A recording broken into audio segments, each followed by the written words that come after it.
మీరు కూడా రాత్రిపూట ఒంటరిగా బస్సులో వెళ్తున్నప్పుడు చాలా జాగ్రత్తగా ఉండాలి. 2021 ఇటలీ.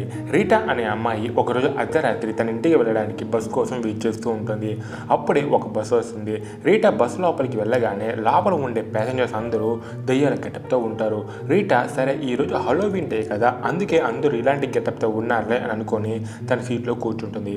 ఇలా చాలాసేపు తర్వాత రీటాకి ఏదో అనుమానం స్టార్ట్ అవుతుంది. ఎందుకంటే ఆ బస్సులో ఉండే ప్యాసింజర్స్ అందరూ ఒకరితో ఒకరు ఏం మాట్లాడకుండా చాలా సైలెంట్గా కూర్చొని ఉంటారు. రీటా దిగాల్సిన స్టాపింగ్ వస్తుంది. రీటా వెంటనే భయంతో బస్ దిగి ఆ సిటీ బస్ స్టాప్కి ఫోన్ చేసి పలానా బస్ నెంబర్ చెప్పి ఆ విషయం గురించి చెప్తుంది. అప్పుడే రీటాకి పెద్ద షాక్. ఎందుకంటే ఆ బస్ స్టాప్లో వర్క్ చేస్తున్న ఆఫీసర్ రీటాతో, సారీ మేడం, మీరు చెప్పిన బస్ నంబర్ యొక్క బస్ వారం క్రితమే ఒక లోయలో పడి అందులో ఉండే ప్యాసింజర్స్ అందరూ చనిపోయారు. ఇప్పుడు ఆ నెంబర్తో ఎలాంటి బస్ రన్ అవ్వట్లేదు.